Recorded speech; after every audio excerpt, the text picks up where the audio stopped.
Limited, Mr. Don Webby, members of the boards of directors of the GraceKennedy Foundation and GraceKennedy Limited, and I must offer apologies from Mr. Douglas O'Rain and Mrs. Hilary Webby, who are not able to be here with us. This evening's lecturer, Professor Micheal A. Taylor and his family, members of the Diplomatic Corps, former lecturers, and I want to make a special mention of the first Executive Director of the Foundation, Mrs. Marjorie Humphreys, who is here with us this evening. We're very happy to have her.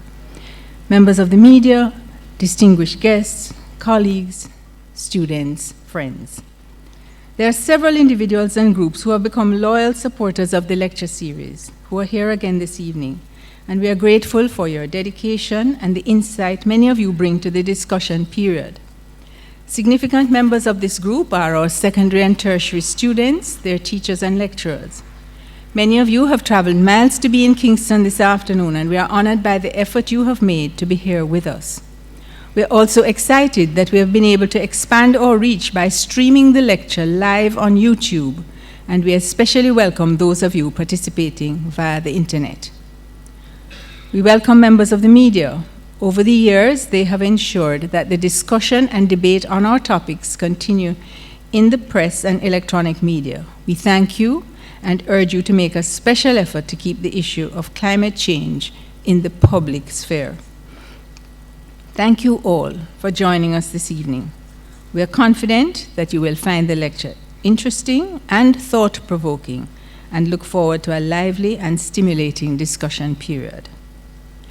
Professor Elizabeth Thomas Hope, Professor Emerita of the University of the West Indies, and presenter of the 8th GraceKennedy Foundation lecture, is a director of the GraceKennedy Foundation, and she will now introduce this afternoon's lecturer, following which we invite Professor Taylor to deliver the 2015 lecture.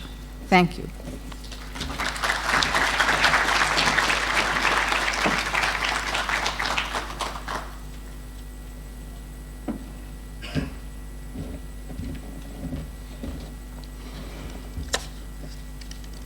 Distinguished ladies and gentlemen, our GraceKennedy Foundation lecturer this evening gave his own reflections on how he would like to be regarded when he told an interviewer, "I would like to be thought of as a lecturer who loves his students, a researcher who is passionate about his research, and one who inspires future generations of UWI faculty to do the same."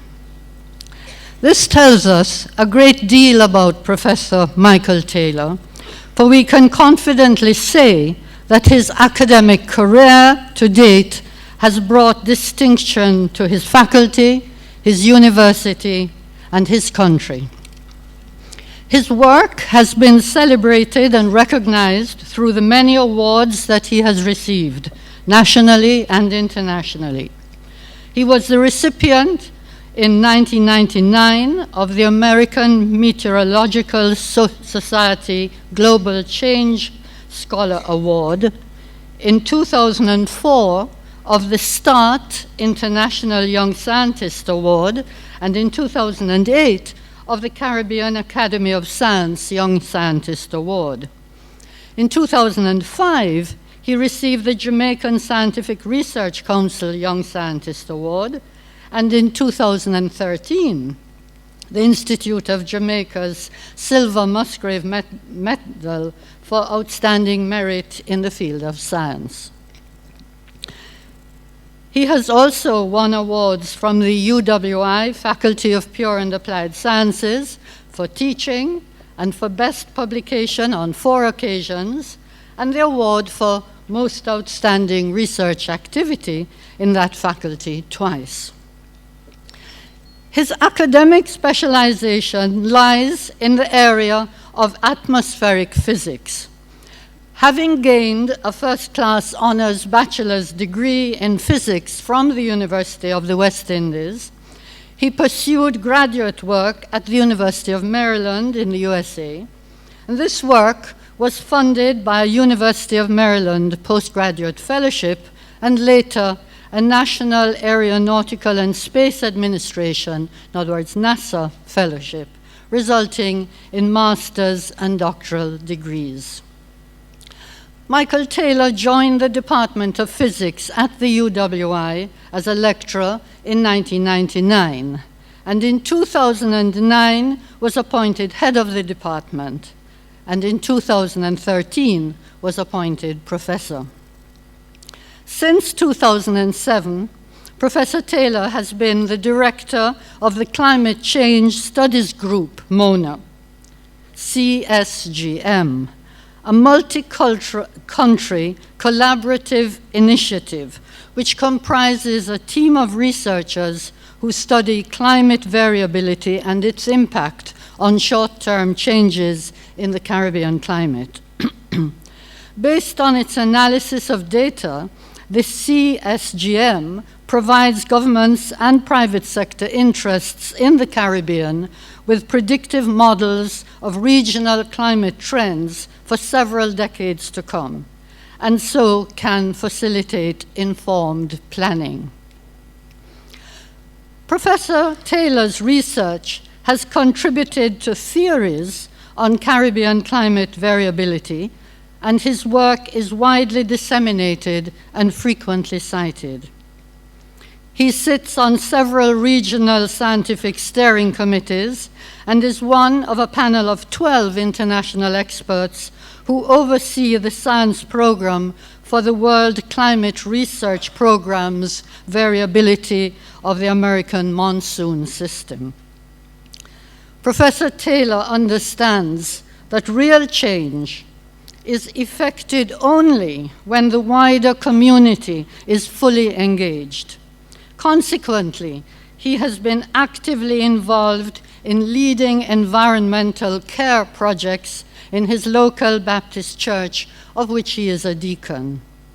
These projects include recycling, rehabilitating green spaces, and recently he has been part of a group encouraging participation in Jamaican adaptation of a Lenten carbon fast, a practical way of focusing the discipline of thinking and acting with personal responsibility for the environment. When his head is not in the clouds or any other part of the atmosphere, I understand he plays Pan, and among other artistic pursuits, that along with his brothers has even written a national pantomime. With all of that, you will understand that he must have a very supportive family. Parents, wife, Yvette, and children, Amanda, Melanie, and William, who are all here this evening. Perhaps his family would kindly stand for us to acknowledge them in the usual manner.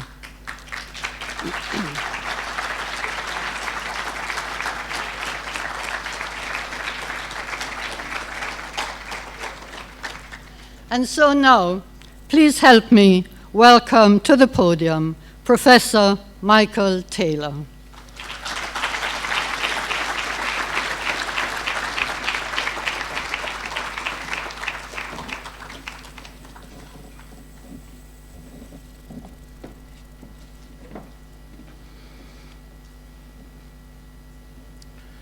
Professor Leorini, Professor Thomas Hope, other distinguished members of the GraceKennedy family, the diplomatic corps, other members of the audience, family, friends, colleagues, good afternoon. Let me begin by saying what an honor it is really to be here this afternoon delivering this lecture. I want to sincerely thank the GraceKennedy Foundation for asking me to do so, and then for providing me with tremendous support throughout the process. I think it is at this point now that I can confess it has been a daunting task. And really, who wouldn't be daunted to be standing on the backs of the kinds of names of persons who have previously delivered this lecture, including my own father? Because 22 years ago, I sat in a room listening to my father deliver the GraceKennedy Foundation lecture. And so you...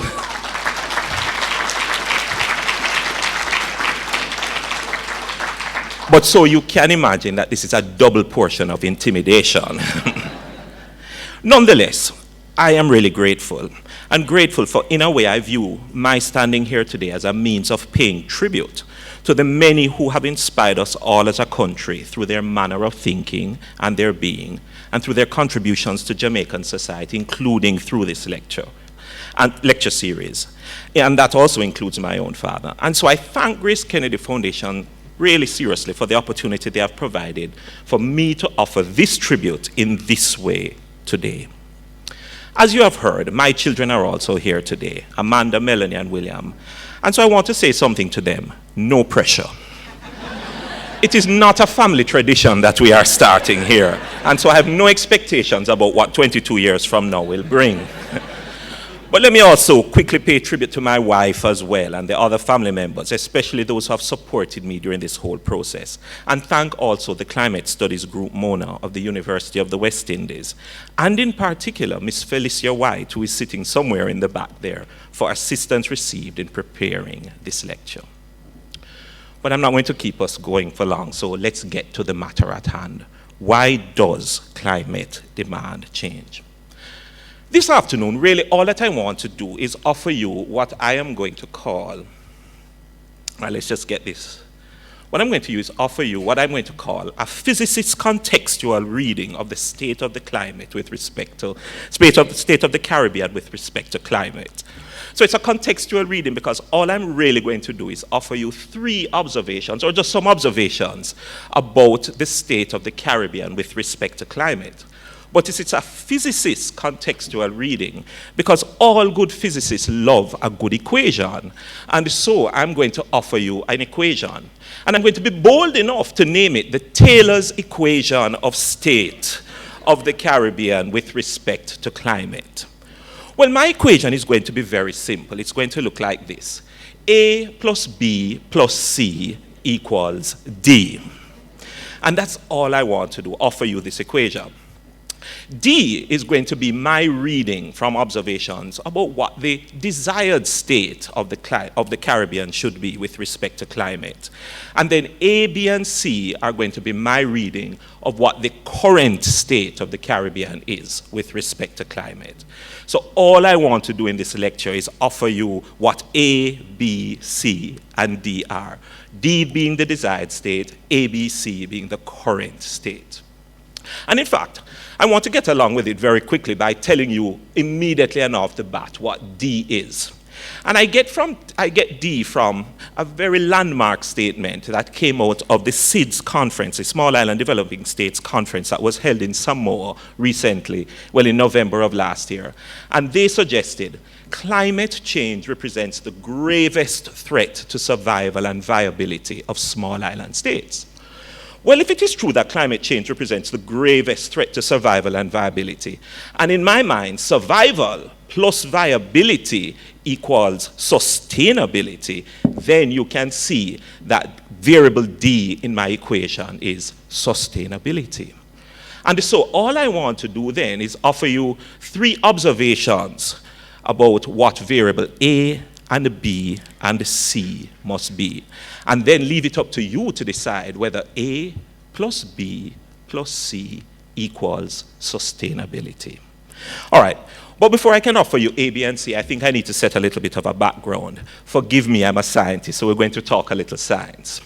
So here is a background. I need to set up, of course, first of all, what do we mean when we talk about climate? When we talk about climate, we have to make a little bit of a distinction. We make a distinction between climate variability and climate change. By variability, we talk about the short-term changes in climate. So we talk about changes that could happen this year, but not be the same next year. Or we talk about changes in groups of years, or even changes on decadal scales. So if I were to plot what the mean temperature of the Earth were to look like over the last 150 years, you don't have to worry what it looks like, but you can see that the variability in it. The variability in that plot would be represented by the squiggles in the plot, squiggles being a great scientific term. The climate change, however, is looking on the long-term changes in the climate. And in that plot, climate change would be represented by the long-term trend that we have seen over the last 100 years. So the straight line. So we make this distinction between variability, short-term changes, and change, which is a long-term change. What causes climate to change? Well, a number of things.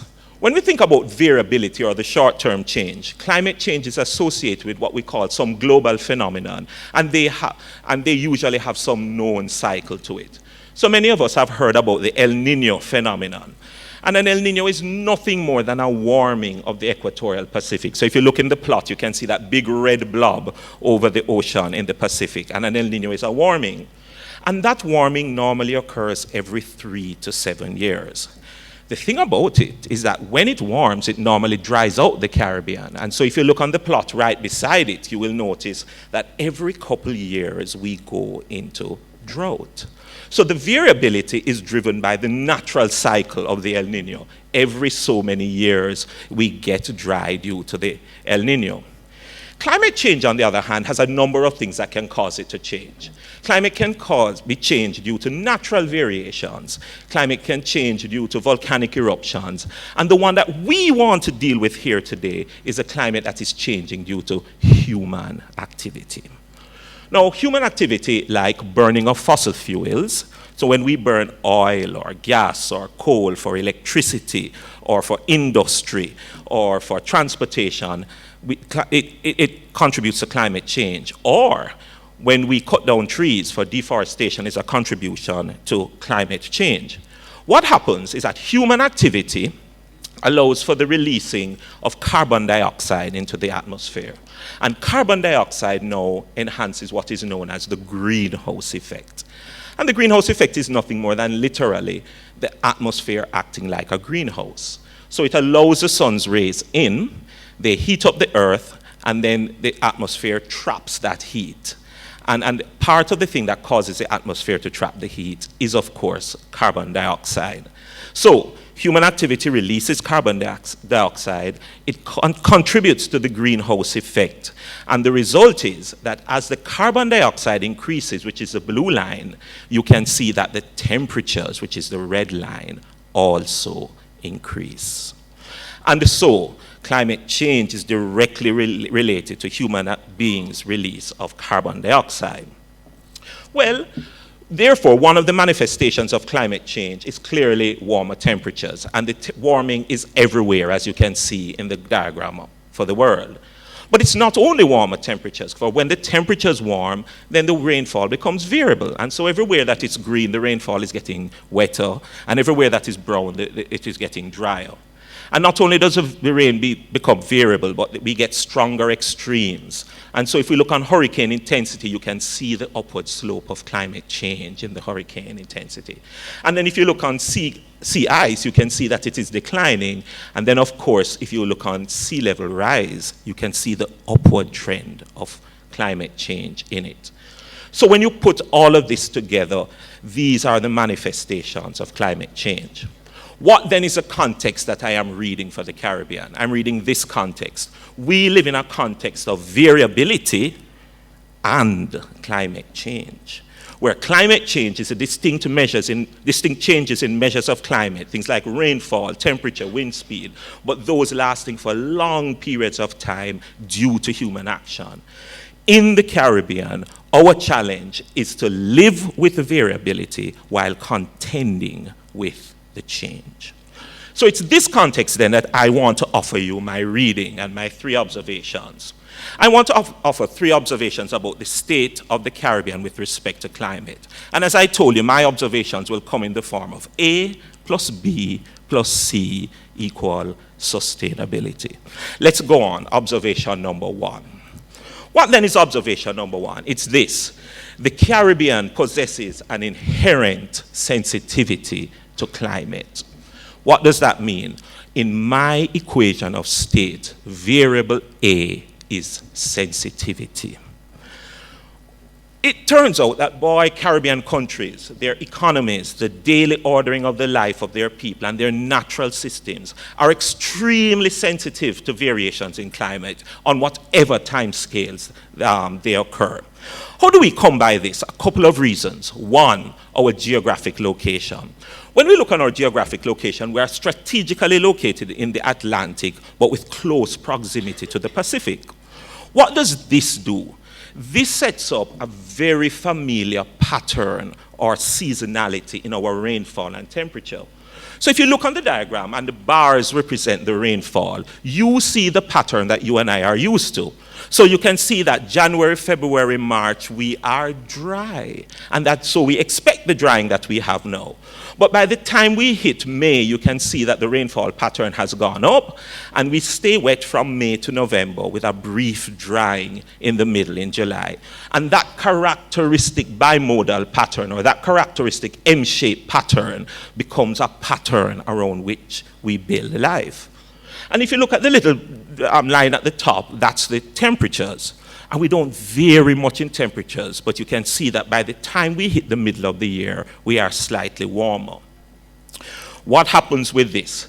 We can see this pattern in various indicators of life in the Caribbean region.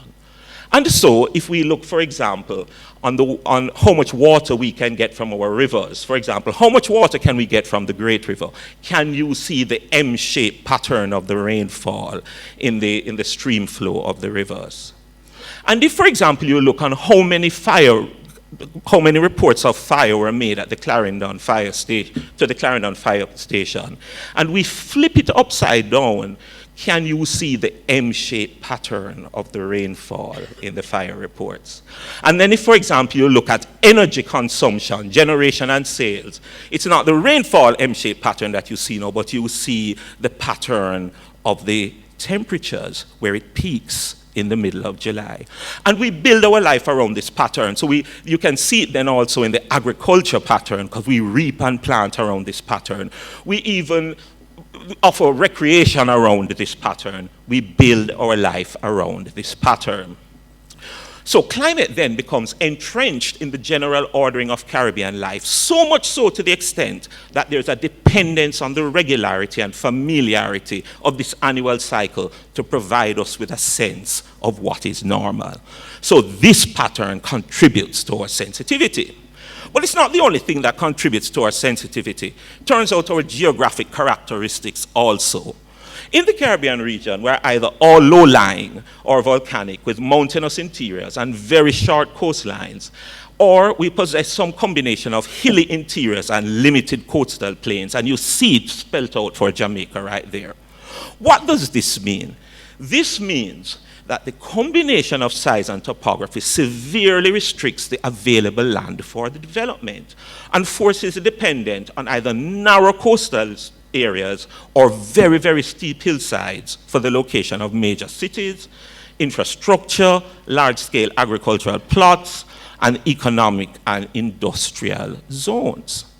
It should not surprise you that in that previous plot, 10 of our 13 capitals are located on the coast.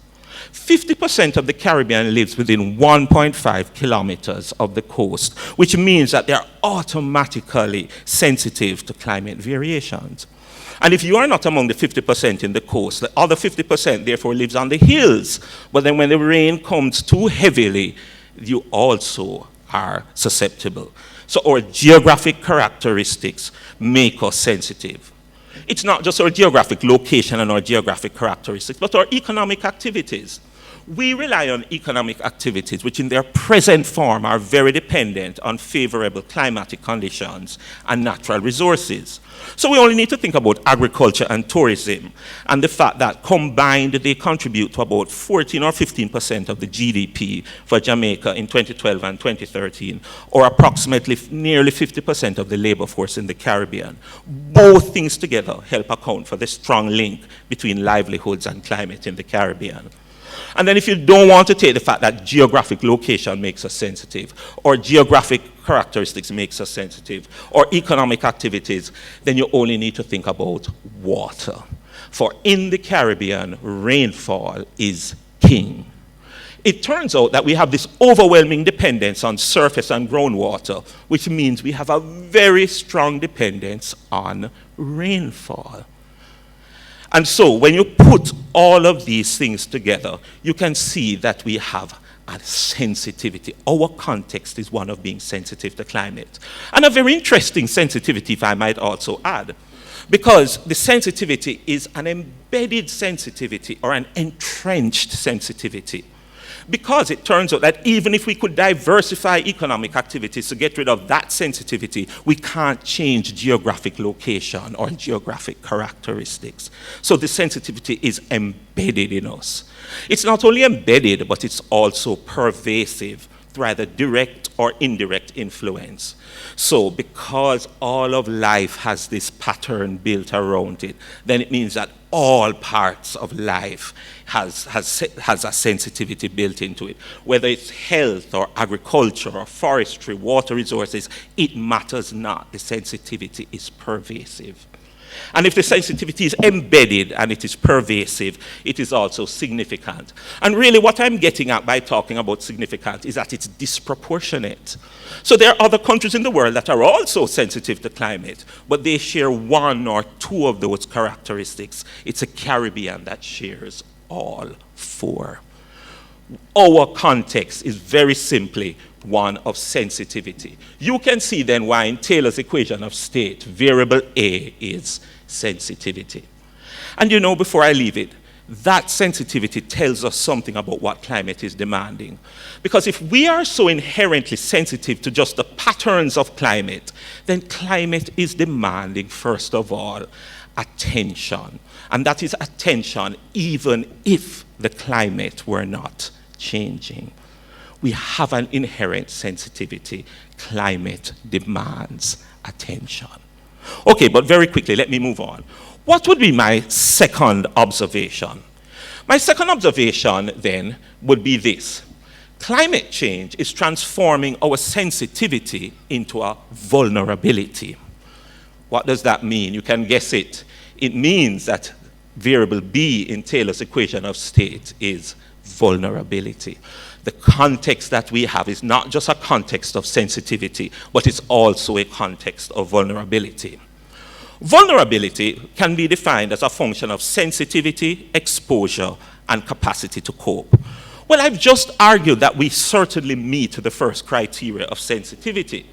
And so it is true, the Caribbean has always been sensitive to changes in climate, simply because we are just inherently climate sensitive.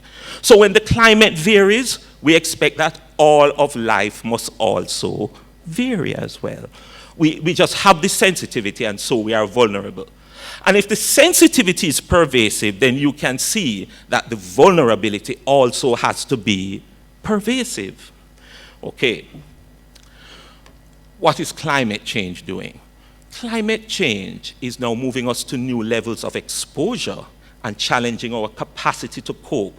So in effect, what climate change is doing is moving us beyond our normal expectations of vulnerability to the occasional hurricane or heavy rain. And in fact, taking that part of who we are as determined by our sensitivity to climate and gradually making it into a liability, because it's affecting our exposure and our capacity to cope. How do I come by this? Well, this is partly where the science helps us, because the first thing that the science really tells us is that climate is changing. And so, if we look at our temperatures in the Caribbean region, and I use the groundbreaking work of Dr. Tanisha Stevenson, who is in the audience, then you will notice that, boy, if I look on the top diagram, which looks on warm days, everywhere you see a red triangle that is upward means that the thing is increasing. What can you tell me about the warm days? It is clearly increasing. So if we look on the past 50 years, the number of warm days we have in the Caribbean have been increasing. And if you look to the diagram on the right, you can see that the trend is just upwards. And if you look on warm nights, you also see the same pattern, because the triangles are all upturned and red as well. And you can see that the trend is also upward. But you should also note that the upward trend is far more significant than for the warm days. It is true, it is hotter at nights than at days. And then if you look on the cool nights, you can see that, boy, the number of cool nights we've been having in the region have been going down. So our temperatures, the science tells us, has been increasing. Our climate is changing. But it's not just the temperatures that have been changing, but it turns out that our rainfall is becoming more variable. And so the plot of rainfall I showed you before, you can see that the characteristic of the rain is that one year it is high, but then the next year it is down. And then the next year it goes back up, and we have a pattern of extreme variability. And the variability we have been seeing in relation to climate has been increasing in the recent times. And it's not just that the variability is increasing, but the character of rain is also changing. Tell me if you do not notice these things. We have a long pattern of dry, and then when it rains, it doesn't just rain, it rains. And so the character of rain is also changing. And that is how climate change is manifesting itself in the region. But it's not only that temperatures are increasing and rain is becoming more variable, but we're getting more storms and hurricanes.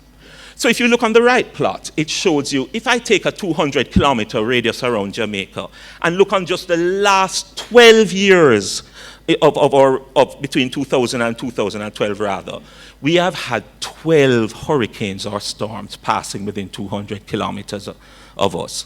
But compare it to the 20 years before that, and there were only 4. Our number of hurricanes and storms have been increasing. Not all due to climate change, but climate change is playing a significant role. And then lastly, our sea levels are also rising. And so if we look throughout the Caribbean region, we see numbers for Jamaica very similar to numbers for the rest of the region and for the world. We have been increasing in our sea levels have been increasing by about 1.6 somewhere millimeters per year. But when you put all of that together, so you take the warmer temperatures and the more variable rainfall and the more storms and hurricanes and the higher sea levels, what emerges is a new climate regime. We are having to contend with the emergence of a new climate regime. And that new climate regime is marked by a couple of things. First of all, unfamiliarity. So the new highs that we are reaching and the new lows that we are going to are just simply unfamiliar to us. And so it is for that reason that the Met Service would write, the drought of 2009-10 was the worst drought in 25 years. And as a result, there wasn't enough rainfall to keep the water distribution in the NWC's facilities to any parishes, especially for the highly populated Kingston and St. Andrew. I wasn't talking last year. This is 2009, 2010. But it's an unfamiliar pattern. And if it's unfamiliar, then it is also unpredictable. So we're going into a new climate regime marked by unpredictability. Yes, it is true we have made significant strides in terms of predicting climate, but the regime we are in is also beating our strides at predictability. And so for that reason, the Caribbean Institute of Meteorology and Hydrology can write, the greatest challenge associated with that 09-10 drought was the region's inability to recognize the onset of the drought and the severity. The new regime is unpredictable. And if it is unfamiliar and it's unpredictable, it is also unreliable. Remember that seasonal pattern on which our reassurances had come to rely. It turns out that it is failing us. And so we can no longer expect that the rain at the end of the year is going to come to replenish the water supply so that the following year we can get through the dry period. It's unreliable. The pattern is becoming unreliable. And so it is for that reason that, one study can write that Caribbean farmers are lamenting the lack of reference points in the climate or even associated biodiversity on which to base judgments for planting and reaping. We are in an unreliable regime. When I first started the University of the West Indies, you could apparently rely on the blossoming of the pui trees to study. If that's what you are relying on now, then you have already failed. We are entering then into a new climate regime. Our climate is changing. And that climate regime is marked by unfamiliarity, unpredictability, and unreliability. So what happens in this new climate regime of unfamiliarity, unpredictability, and unreliability? Well, it turns out that our levels of exposure are changing, and in that way impacting the vulnerability. What on earth do I mean? Well, it turns out that though we are all inherently sensitive, there are some parts of us that had less exposure simply because they had secondary linkages to climate. And so whereas there are some sectors that would immediately feel the link of a change, there are some sectors that would feel it later because of their secondary linkages. In this new climate regime, the vulnerabilities of sectors that were previously veiled because of their secondary linkages are emerging and emerging at a faster pace. Let me illustrate it with the headlines of the newspapers from last year's drought. You would expect some of these headlines, the ones you'd expect immediately are headlines related to agriculture, food shortages. You'd expect the headlines related to water, and certainly you would expect the headlines related to forest fires.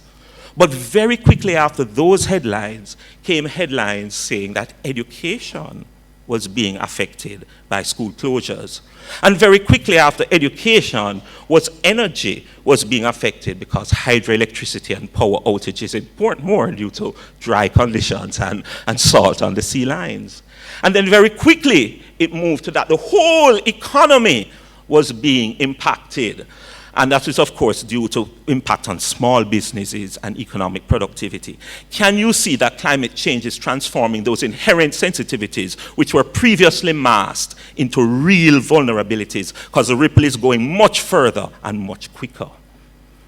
But it's not only that it's expanding the level of exposures by bringing out those secondary linkages, but it's challenging the levels of exposures in a second way. It turns out that as the climate is changing, new vulnerable groupings are also emerging, and that is because of this expanded exposure. What do I mean? Well, I only need to show you Caribbean terrace. Simply to say that what was once thought as distant and unreachable by climate change, the level of exposure has expanded, and so the distant infrastructure now becomes part of the new vulnerable. And it's the same thing we can think about for infrastructure, we can think about for other groupings. And so our environment, flora and fauna are among the new emerging or the emerging vulnerable groups because the changes in temperature are pushing the envelope within which they can survive. And other vulnerable groupings are people like outdoor workers who are facing harsher conditions, or asthma sufferers, or the chronically ill, or the elderly, the young, the physically challenged, and small business owners who are the first people usually to feel the impact when the labor force pulls out because they are sick due to a new emergent disease, not talking chickpea necessarily, or when the labor force is impacted by an extreme. Can you see that climate change is altering the vulnerability that we used to know by altering the levels of exposure? And let me push it one more point, one more step. In the new climate change, it's not only changing the levels of exposure, but it's challenging our capacity to cope. In this case, it's not the intensity of the climate change. It's not that we're getting more severe thing, but it is the recurrent nature of the extreme. So if I put up this table from the Planning Institute of Jamaica, you immediately see what I'm saying. In 2001, we got hit by Micheal, and it was 8.8% of our GDP. And then in 2002, we had flood range, which contributed 0.7% of our GDP. Then Charlie in 4, and if we thought we got our quota for 4, then Ivan came with 8% of our GDP impact.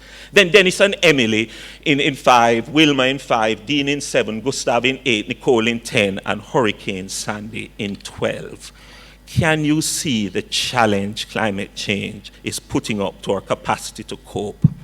It is really not hard to conjecture that the impact of recurring climate extremes in the recent past easily surpasses any of the economic contingencies that would have been put in place to accommodate the normal variations of climate. As our capacity to cope nears exceedance levels, our vulnerability is being transformed. What am I trying to say then?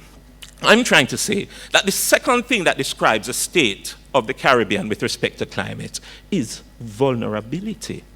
The first in my reading is sensitivity, the second is vulnerability.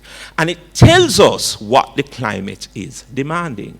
Because if sensitivity is demand saying, pay attention to climate, then vulnerability is saying, give consideration to climate. When you are planning, at least put climate as a bullet point, even if it's the last bullet point. But vulnerability then becomes variable B in Taylor's equation of state. What then is variable C? Let me give you a third observation. My third observation is that in my contextual reading of the Caribbean's current state, this is what I see. There is clear recognition of need for action, but evidence of action is frustratingly absent or limited. What then becomes variable C? Variable C is inertia. Let me try to put it together. So, why do I say this at all? A little more science. I promise the last bit of this is the science of what we do at the University of the West Indies in the Climate Studies group. We do the science of modeling. And what is the science of modeling? The science of modeling tells us, well, if we can take storylines about how the climate is going to change as we go to the end of the century, the world is going to change as we go to the end of the century. So we take storylines, the world may become more developed technologically, or the population may increase and then decrease, or we may become more globalized. But we take all of these storylines and we can calculate what the CO2 emissions are going to be related to these storylines. Then it means that on the left, we can come up with different scenarios of emission. So if you look on the left, you can see that one scenario just starts and continues rising to the end of the century. The CO2 never stops increasing. That's the worst case storyline. And then if you look in the middle, on the same panel on the left, you can see one of the lines goes up, but not as high as to the other. And then if you look, same panel on the left, at the bottom line, it goes up to the middle of the century and then comes down. That for us is the best case scenario. Interestingly, of all the scenarios, the CO2 continues increasing to the middle of the century. We never have a scenario of the CO2 going down. Well, if I can take all of those scenarios and I can plug those scenarios into a model, and the model is just a computer-based model where all the physics of the climate is, then when I put scenarios or storylines plus model, I can set my model running and come up with a best case and a worst case of what the climate will be at the end of the century. Let me tell you what the models are showing for the Caribbean region. It's a pretty daunting picture. Firstly, our temperatures will continue to rise.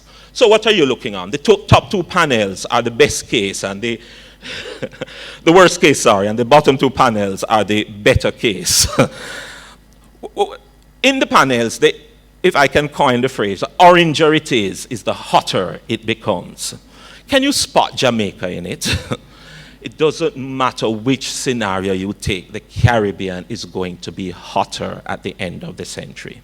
And by how much will we be hotter? We'll be hotter by 1 to 3.5 degrees hotter. And the same pattern of warming is going to happen. So the daytime temperatures are going to warm and the nighttime temperatures are going to get even hotter. Now, if we're troubled already, can you imagine as we go to the end of the century? And the kind of warming we see is going to historically exceed any kind of warming we have had already.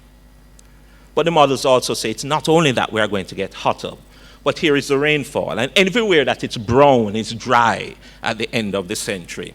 And if you can spot Jamaica amidst the brown, it's brown no matter what scenario you take. And so the general tendency is that we're going to be drier in the main Caribbean basin by the end of the century, anywhere between 25% and 30% drier in the mean. What does this suggest? Well, problem with the drying is that we are sure we are going to be driest in June, July, August, September, and October. Remember that pattern of the seasonality pattern. We are driest when we expect to get rain. And it's not only that the models are telling us that our temperatures are going to continue to increase and that we are going to get drier, but the models are also telling us that we're going to have more intense storms. So the top panel is category 4 and 5 hurricanes. No, The bottom panel is category 4 and 5 hurricanes in the future. So not necessarily more hurricanes, but certainly more intense hurricanes. And then if the temperatures will rise and the rainfall is going to get dry and we're going to get more intense storms, we're going to have higher sea levels. And if you can make out the diagram on the left, there are little lines coming in from the coast. And each little line represents how much land is taken with 1 meter, 2 meter, 5 meter, etc. levels of sea level rise. People often can't envision, well, what does 2 meter sea level rise mean? Here's what it means. 1% of Jamaica land area will be lost. The people who live in those 1% will be displaced. 20% of our power plants are going to be lost. 18% of our tourist resorts will be damaged. 60% of our airports, I don't know which 60 that is, will be gone. 2% of our roads that ring the coast are lost. And 100% of our port structure. I don't want to say that with Prof in front of Prof Shirley, but that's just one study. But you get the concept that this is significant. With that kind of picture of rising temperatures, rainfall that is drying out, more intense storms, and higher sea levels, can you see that the impacts are going to be significant? And if the sensitivity was pervasive, and if the vulnerability was pervasive, then the impacts are also going to be pervasive. So we'll have health impacts, dengue. We will have agricultural impacts, food security threatened. We'll have forestry impacts and water resources impacts and coastal areas and wildlife, and you name any area of life. If the sensitivity and the vulnerability is pervasive, then the impacts are also going to be pervasive. Let's just push this. If then we do not have action, so in the face of inaction, there are a couple of things we want to bear in mind. Firstly, in the face of inaction, the impacts to climate change are then only going to grow. And they're going to grow at differential rates. What do I mean? Well, the impacts of sea level rise, the drying that I'm telling you is going to go on to the end of the century. And even something like ocean acidification have a characteristic that they are creeping. So they are really slow impacts over time. So much so that you could almost miss them. But then the impacts of something like an intense hurricane, you can't miss. But you get this growing impact, and the growth will be at different rates. What does this mean? This is a call, therefore, for action, and action which is supported by monitoring. We have to begin monitoring now so that we do not miss the impacts, especially those that have that creeping characteristic. But the first thing that we can tell from all the impact studies is that the impacts of climate change will only grow, though at differential rates. A very similar thing is that when the impacts are going to grow, some thresholds beyond which effective response are possible are going to be attained and exceeded. So we're going to go over some thresholds. What does that mean? One very recent threshold that was in the news quite a lot was the temperature threshold. So if you look on that diagram, the left-hand side is how our present temperatures are changing. And the right-hand side are the various scenarios of how the temperatures are going to change going into the future. Moore et al., who did the study, came up with a term that they call departure, and they said, if I take the warmest year that I have seen to date, and I draw a line from the warmest year I have seen to date going through to the end of the century, and I find the first year when the coolest temperatures we will experience thereafter are warmer than the warmest temperatures we have received to date, that's my climate departure date. It turns out that for Jamaica, that date sits somewhere in the mid-2020s. Climate change is not something distant. In fact, they put a date of 2023 when we will have reached temperature departure.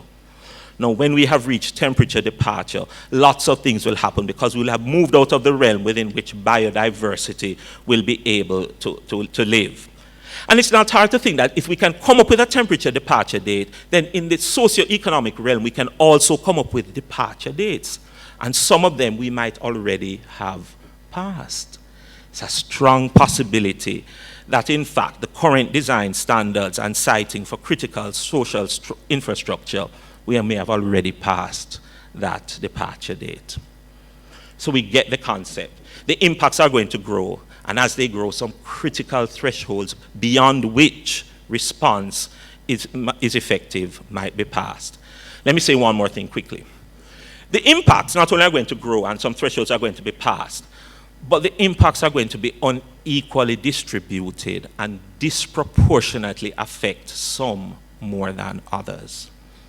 If I was thinking sectors, I could immediately say that the water and the agriculture sector are probably going to be disproportionately impacted under climate change. But we can extend it, because some existing inequities will likely only increase, especially if resources remain scarce to deal with them. So we're going to have disproportionate impacts, and probably those who will feel it most are the urban poor, the subsistence farmers, the physically challenged, the children, the elderly, the small businesses, and of course the natural environment. And then one last thing about these impacts in the case of inaction: they are going to be costly. I'll just tell you the results of one study that estimates that if we just consider hurricane damage, tourism losses, and infrastructure change due to sea level rise, the Caribbean's annual cost of inaction will be US $22 billion annually by 2050, or $46 billion by 2100, or 10% and 22% respectively of the Caribbean economy in 2004. What about for Jamaica? The cost as a percentage of 2004 GDP will be 13.9% in 2025, 28% in 2050, 42% in 2075, and 57% by the end of the century, if we do not act. The costs are going to be costly. What is all of this saying? There's clearly a case being made by climate for urgent, informed, targeted action. Before I leave this third point, let me just say, is it that there has not been any action? In fact, I am arguing that there is evidence of recognition for the need for action. So if I go on the regional scale, I look to the fact that in 2005, the Caribbean Community Climate Change Center was formed, or the 5 Cs. And the 5 Cs is a CARICOM-mandated entity to put climate change on the map of CARICOM countries. And the 5 Cs have come up with what they call a regional framework for countries to deal with climate. And then they have gone further and come up with an implementation plan for the regional framework. And if I come local, we have both a ministry and a division that has climate change in its name. And the recent CAP study tells us that 80% of the people in Jamaica know the term climate change. So there is not a lack of recognition about climate change. Yet, in my reading, the following are also true. Climate change is seen as important, but not a priority. Climate change is seen as an add-on when we have dealt with everything else, but not integrated from the outset.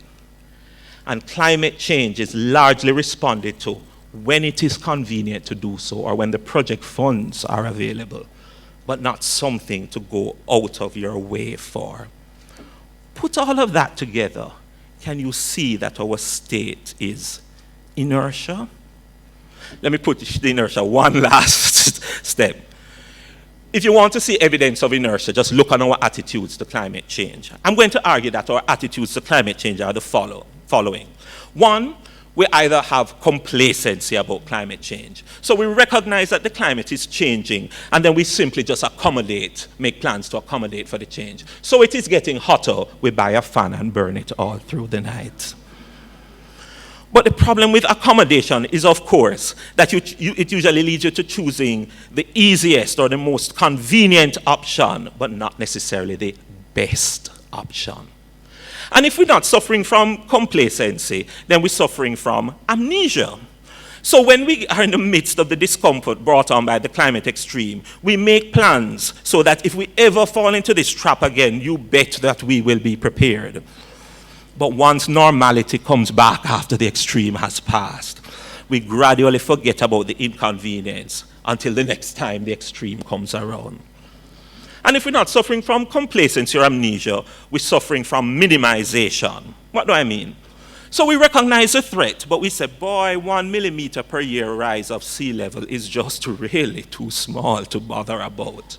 Or 1 degree rise in temperature is really just too small. And so I don't have to worry about it now, maybe later when it gets bigger. So we minimize the threat.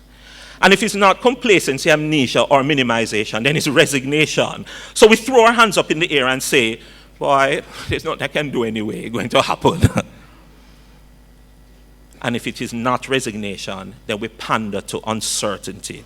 So we claim, boy, we just don't know enough yet to really begin acting. So better just keep doing what we are doing now. In the meantime, all the signs of inertia. Why? Because all of them recognize that there is a need for action. All of them recognize that the climate is changing. But the action that they engender always falls short. Because complacency makes you not proactive, and so the action does not have the proactive element. And amnesia means that if you're always responding to the current threat, then you haven't prepared for the future threat and how climate is going to change, and the action is not adequate. And minimization means that the action is not urgent because it is too small to deal anything now. And then certainly resignation and uncertainty means that you don't even bother to act at all. And so all of them, though there is recognition, the action then becomes limited or absent. So what is climate demanding then based on my third observation? If based on my first observation of sensitivity, climate was demanding attention, and based on my second observation of vulnerability, climate was demanding consideration, then certainly based on everything I've shown you, climate is demanding action. And it is for that reason then that you can see variable C in my equation must be inertia. But when I fill it in, it now becomes apparent why climate demands change. Because if that is the equation of our current state, then sensitivity plus vulnerability plus inertia does not equal sustainability. Climate demands change because otherwise the pieces don't fit together, or otherwise said, things just don't add up. Well, if this is our current state, sensitivity, vulnerability, and inertia, and it doesn't add up to sustainability, let me just quickly say what it really does is that it threatens sustainability. So it acts in reverse. Because it turns out that climate, everything that I've really been saying, I can sum up by saying climate is impacting the region's geophysical, biological, and socioeconomic systems. I'm summing up by saying climate will continue to impact national budgets, compromise livelihoods, and exacerbate poverty. Without a change in response, climate change will, to even greater degrees, offset the gains we have already made in terms of priority development objectives. So it will offset the food security we are going after and the access to basic services.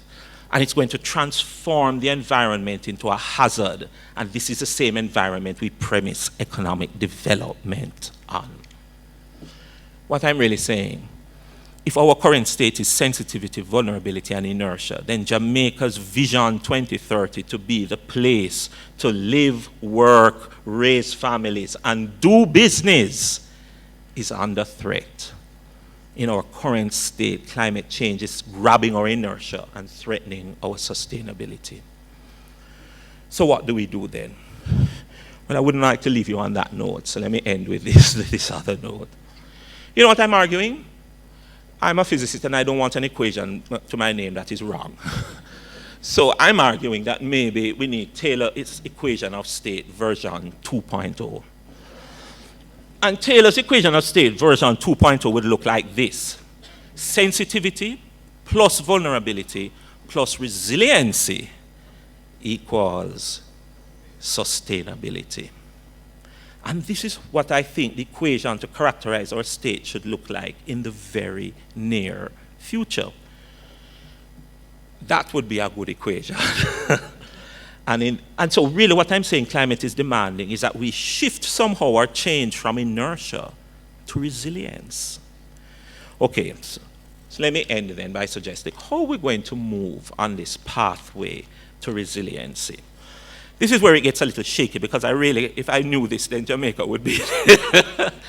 But I think, we are beginning to see that resiliency really demands that a couple of things are being considered. What are they, quickly? One, if we're moving towards resiliency, then we have to give serious consideration to research, data gathering, monitoring, and risk assessment.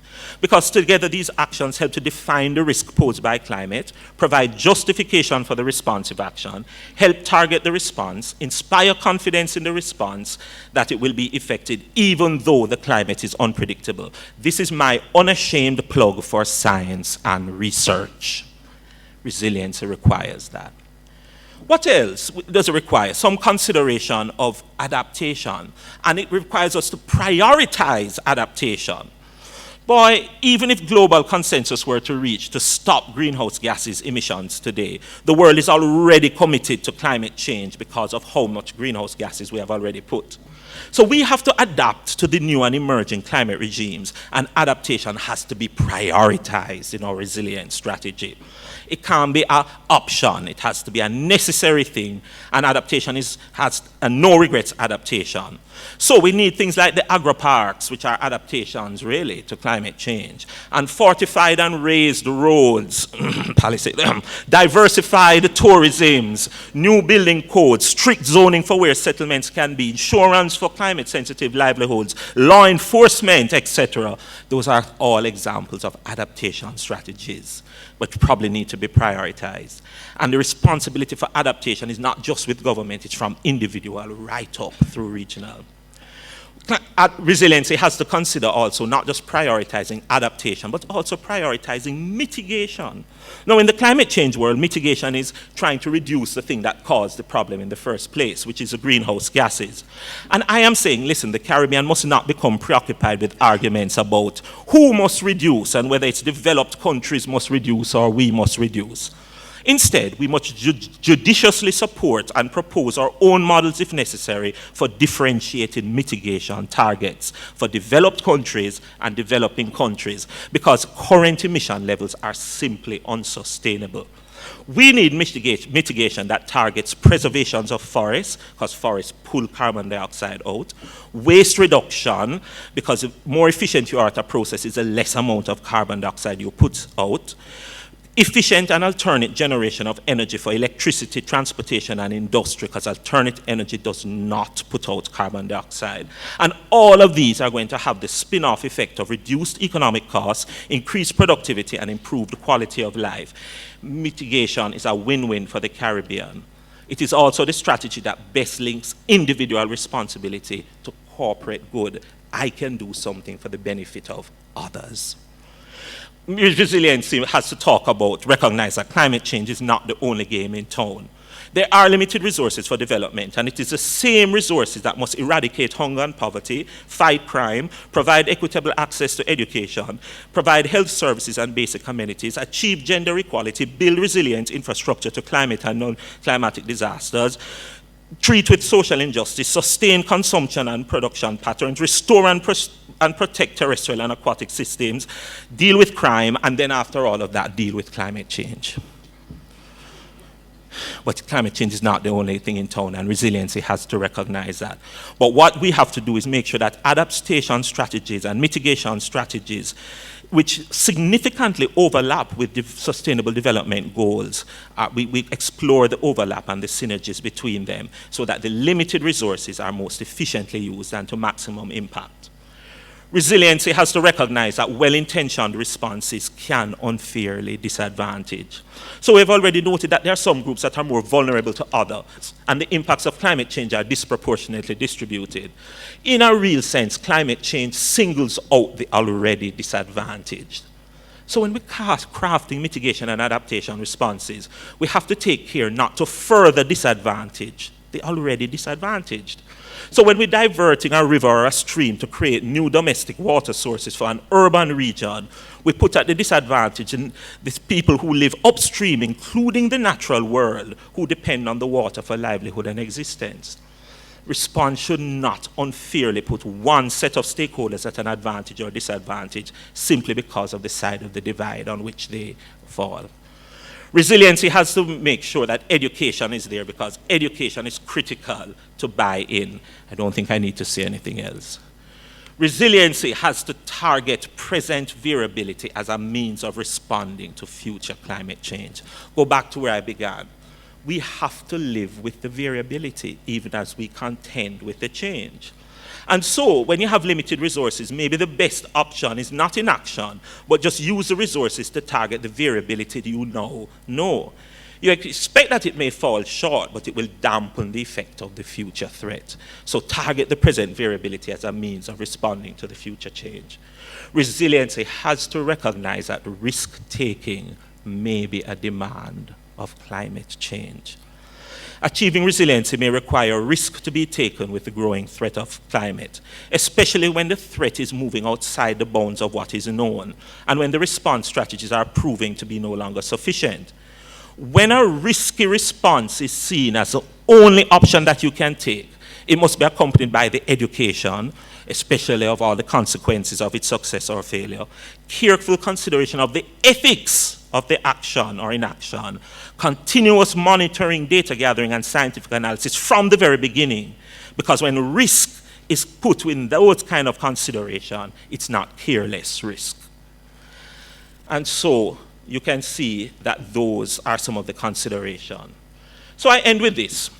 Really, the path to resiliency will be through the incorporation of climate change considerations into planning, or mainstreaming of climate change into daily planning. And I simply wanted to say that the act of mainstreaming really is trying to routinize the consideration of climate in daily consideration. What we're asked to do is just begin to incorporate climate in daily planning. And when you begin to mainstream climate, you know what you're doing? You're ensuring that there's always an awareness that climate change is an issue. There's a reasonable understanding of the risk. There's a foreknowledge of the gaps. There's an explicit accounting for climate when you have new big decisions to make, especially those big decisions that affect development, livelihoods, and daily living. You have a proactive approach to dealing with the threats, and you are actively seeking out and grasping at all opportunities to build resilience. So in an environment of scarce resources, how do we mainstream? And this is where I end. Well, when the resources are scarce, I am suggesting that, in fact, what you do is find entry points in existing activities and either insert new actions to fill a gap or strengthen the existing activities so that the net result is greater resilience. So, if I was to offer you some kind of road to resiliency, it would look like this. It would be climate change education for all. So there must be a dedicated effort aimed at finding all entry points to educate about climate change. And we have to take advantage of the already formal systems of education. And then add on to it the professional training courses, the continuing education credits, and the Sunday and the Sabbath schools. Build the climate change education into what education opportunities exist. And then if we need to come up with contextually relevant material that have to be commissioned, then commission it and make it easily accessible. And then you have to target in education the most vulnerable groups. And then I would say, create a climate change registry. Now this could be a division, but a climate change registry. And what I'm saying is that when response is so dependent on external funding as it is now, and so often project-based and being initiated at various levels, then you need coordination of climate change activities. And that becomes critical to leveraging the current situation to maximum benefit. Not that the place has to do everything, they simply need to coordinate. And then we must strengthen community groupings and community governance. Because it turns out that community groups are often the first responders in extreme situations. And outside of disasters, they represent sustained on-the-ground capacity. So when you encourage vibrant community groupings of whatever form and invest in the strengthening of community governance through all levels, up to the local government, then the spin-off effect is facilitating resilience, or at least creating a scenario that can be exploited for resilience building. We have to promote values and attitudes. Why? Well, stewardship, equitable and fair use of resources and the common good are important principles in sustainable development. These principles provide, in the face of climate change, a justification for the individual through to national response. They provide the overarching guidelines when formulating individual through national response. They provide the overarching guidelines for behavior and decision-making in the midst of and in the aftermath of a climatic threat. An ongoing values and attitudes campaign in conjunction with or even spearheaded by the faith-based communities is a resilience-building effort. We have to prioritize water. Water is perhaps the issue of climate change for Jamaica and the Caribbean. Because of its direct and cross-cutting nature, any attempts to ensure water security, even independent of climate change, are direct attempts to build resilience. We have to prioritize transportation and roads. Now, under climate change, there is need for quick and easy movement of people and supplies, whether to points of greatest need or away from an imminent threat.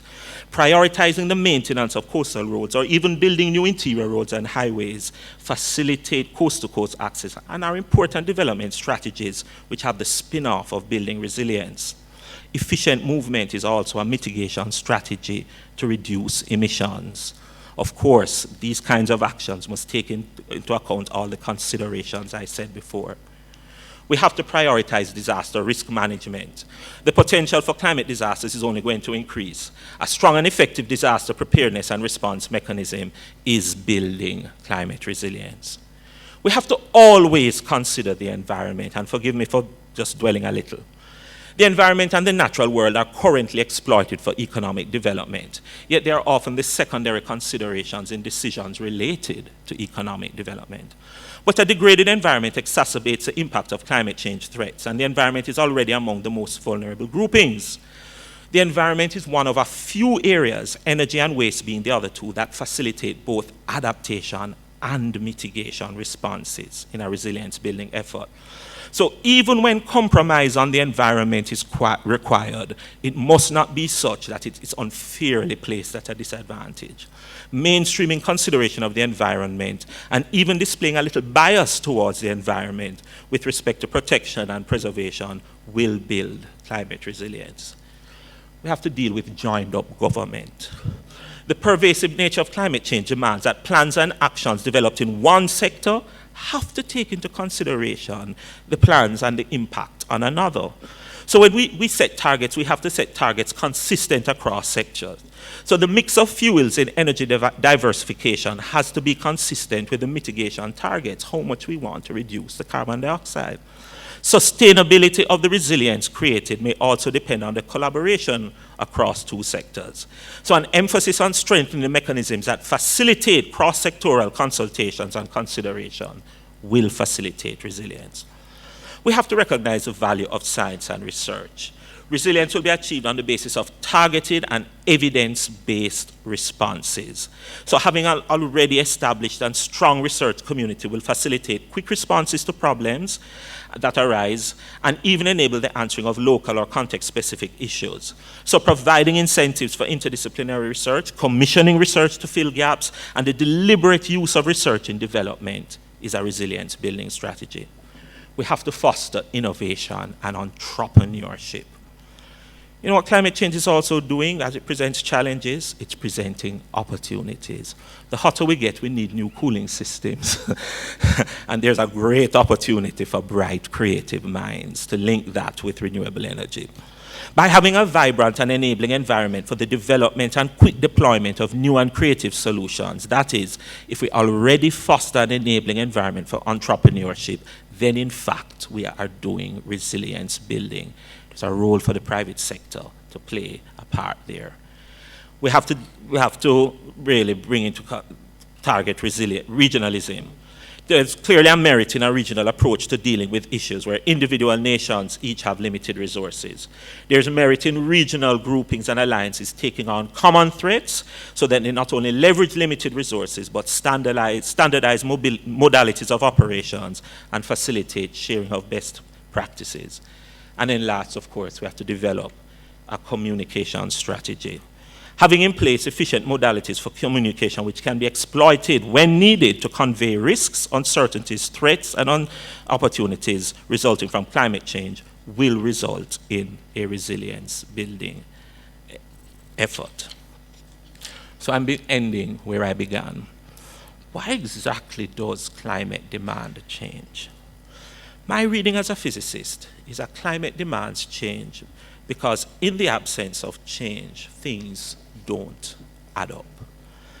That climate demands change because sensitivity plus vulnerability plus inertia does not equal sustainability. And so in our present context characterized by sensitivity and vulnerability, we therefore need a new thing, and I'm suggesting Taylor's equation of state version 2.0, that sensitivity plus vulnerability plus resiliency is going to give us sustainability. And you know what? In transforming our inertia to our resiliency, we'll be responding to the demands of climate. So we'll be responding to the fact that climate is asking us for attention because we are so sensitive, and consideration because we are so vulnerable, and action in response to it. Or, as I've just argued, climate is really demanding incorporation. And when you're doing cooperation, you have done the other three. You have given it the attention, you have given it the consideration, and incorporation is in and of itself an action. So this is my closing charge. If we take up the challenge of resilience building, then we have the real possibility of being ahead of the game through the foreknowledge it engenders as a result of active consideration of both the threat and the needed response to ensure resilience. Otherwise put, there's an opportunity for climate to be a contributor to the development process as opposing to derailing it. Climate demands change. Let us take up the challenge, seize the opportunity for ensuring a sustainable future. Thank you.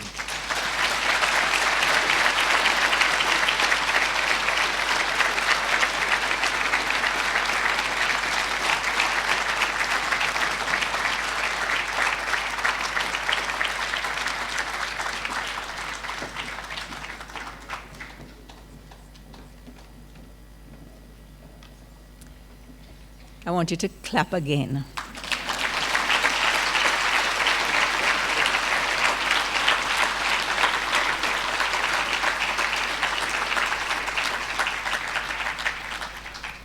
I feel extremely proud just sitting there and knowing this young man from he was very small.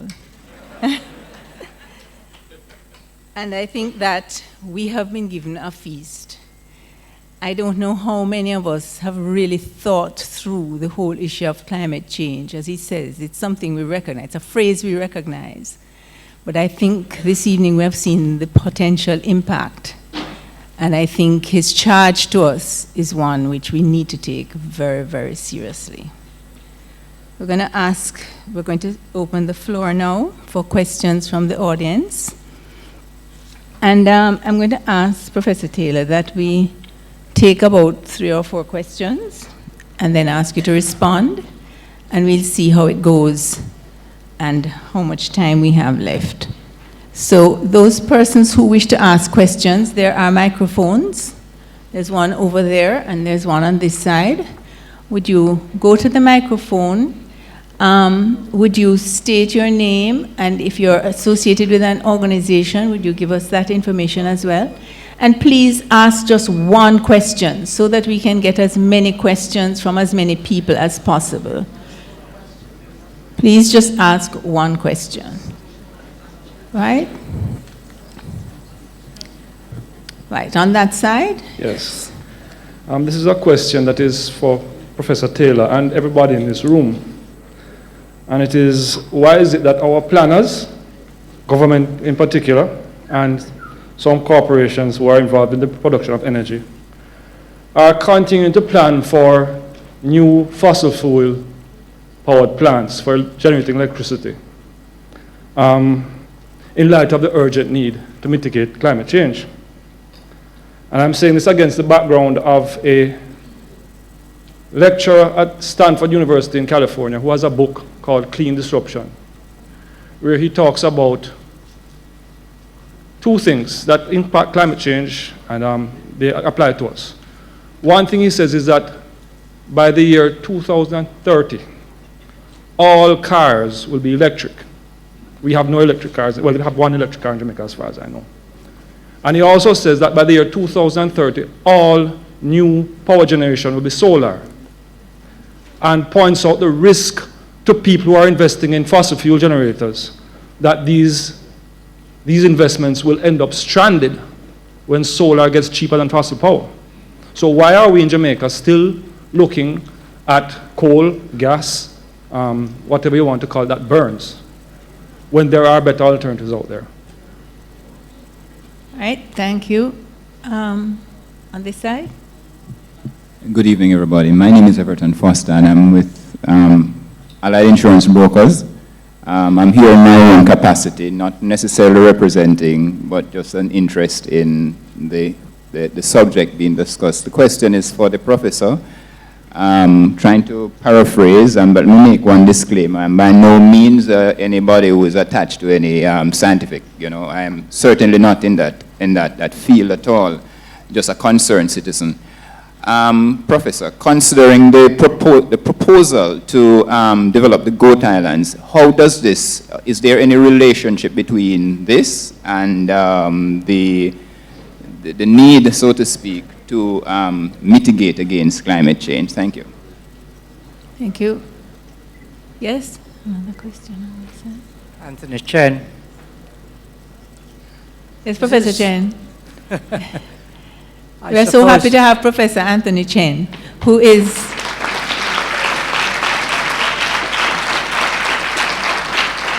Thank you. Professor Taylor's mentor, and of course, our very renowned professor. Thank you. I guess this is not really so much a question to Dr. Taylor, but Dr. Taylor has given such an excellent lecture pointing out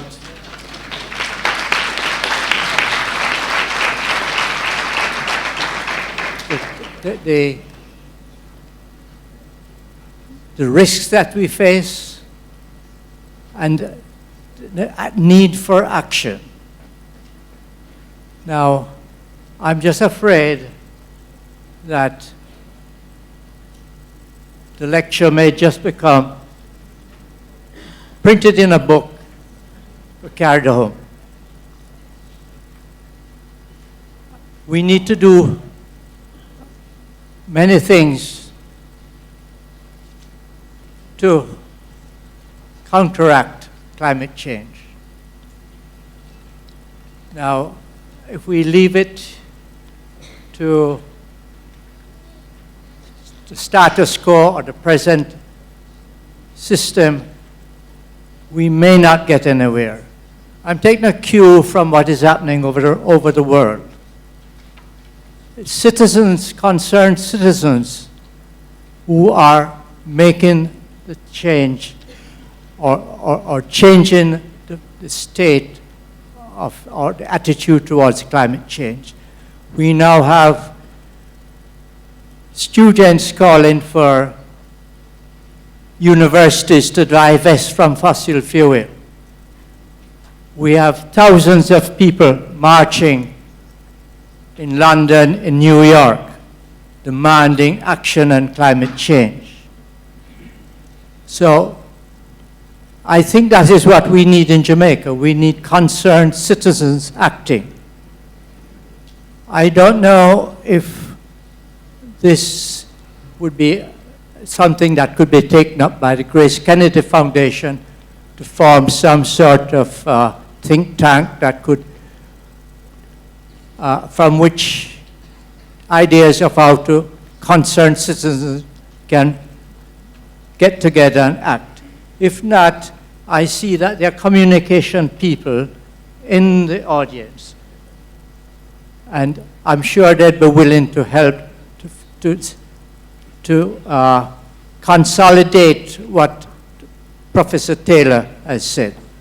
So I'm willing to help to participate in any action like that. We need citizens' action now. We can't depend totally on government.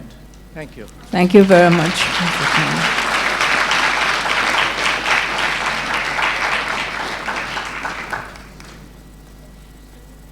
Yes? My name is Micheal Johnson. I attend Holy Childhood High School, and I have one question.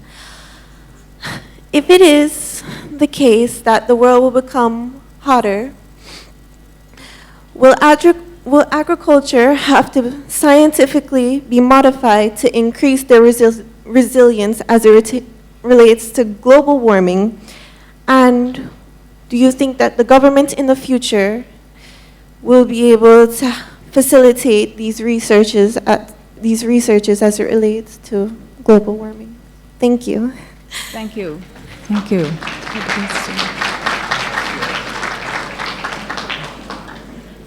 Right, we'll take, there are two persons on their feet, so can we take these two questions and then we'll ask Professor Taylor to respond? I don't have a question. I have two or three comments. Professor Taylor knows me very well. He's on my board. Basil Fernandez, head of the Water Resources Authority. I'm so glad he put up that last slide on resilience, because one of the critical things that I see was his first box, which had to do with data gathering, monitoring, and the analysis of the information. That is what we are trying to do now. You have an idea that climate change is taking place and you see climate variability, but you need the information, the data, the scientific information to base your actions on before you actually can determine what action to be taken. Secondly, people are seemingly thinking that no action is being taken. That is not so. Dr. Taylor has spoken about inertia, and we in the water sector are taking different actions.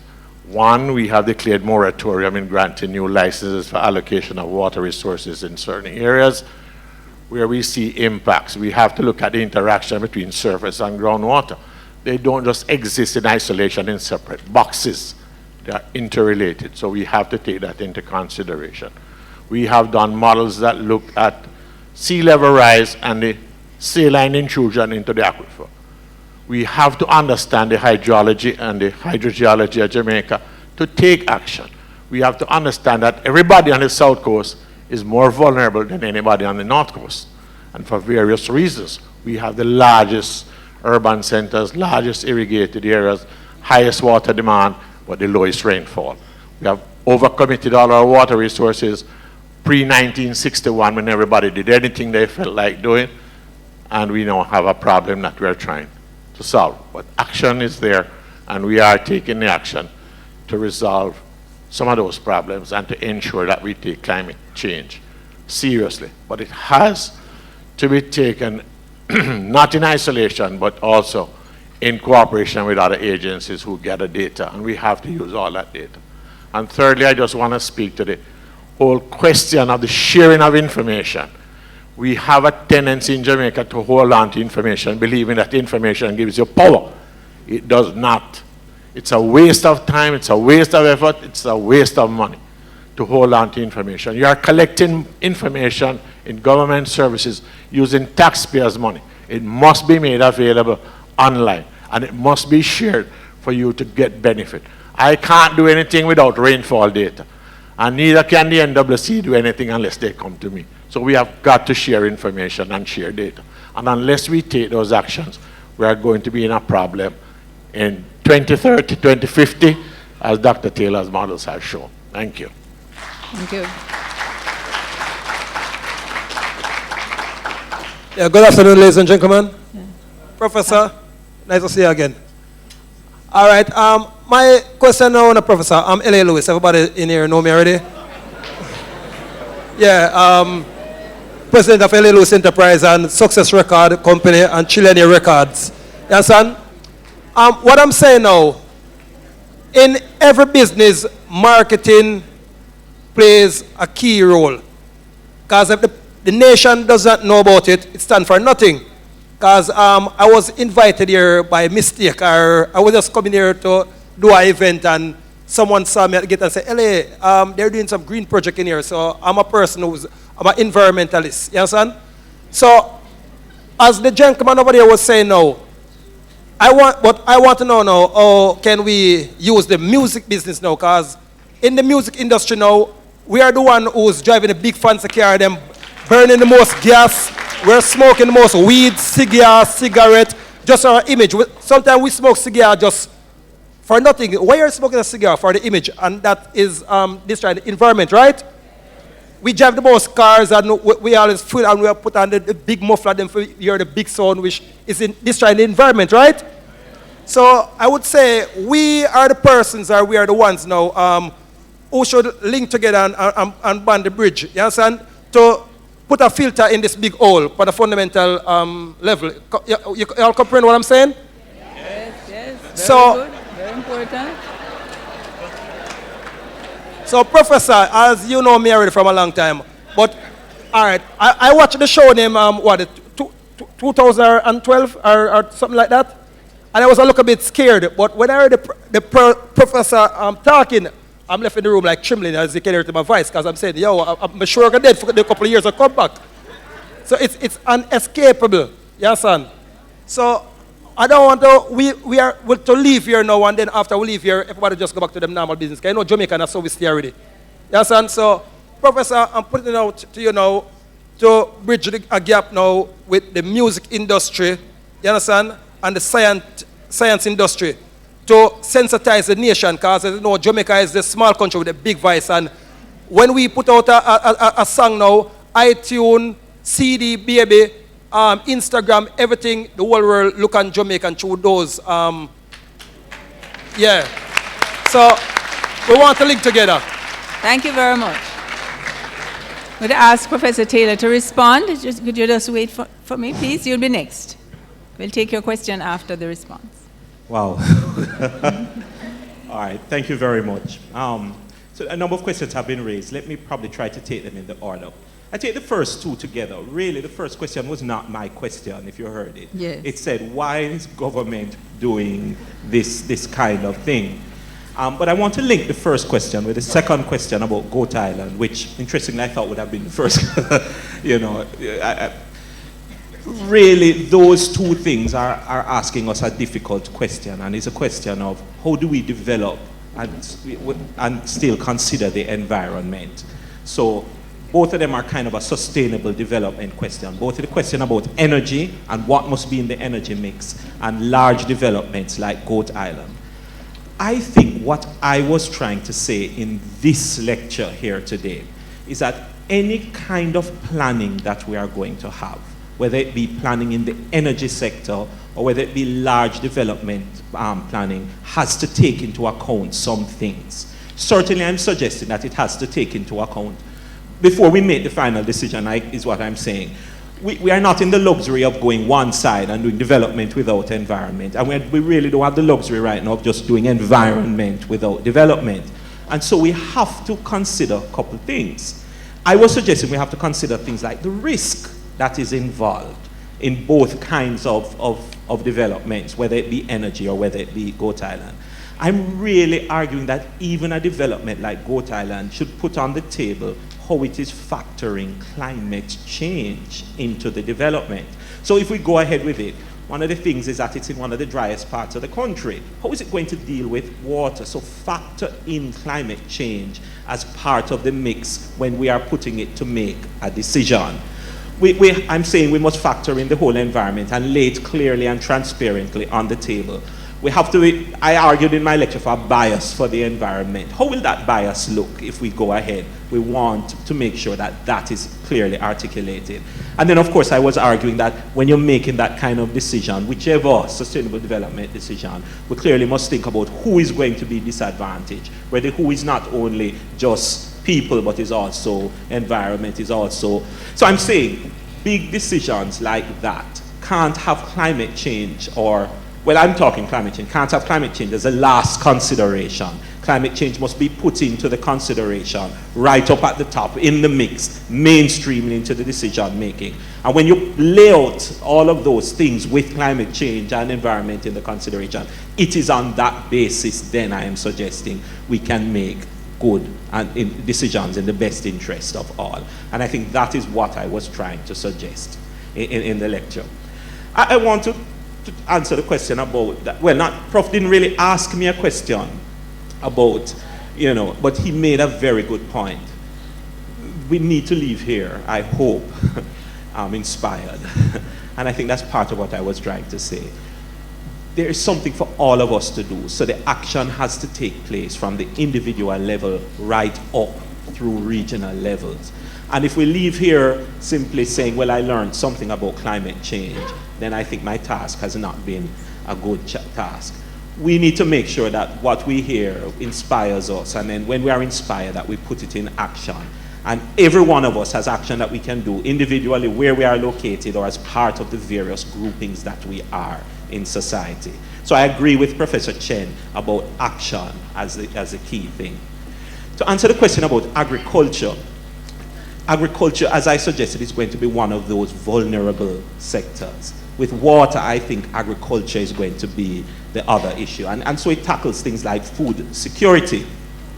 Will we need to do scientifically modified foods? I'm not suggesting that. There are a whole raft of other adaptation options that can be considered. So in fact, we are already beginning to adapt in agriculture to variations in temperatures. If you go around the country, you see greenhouses.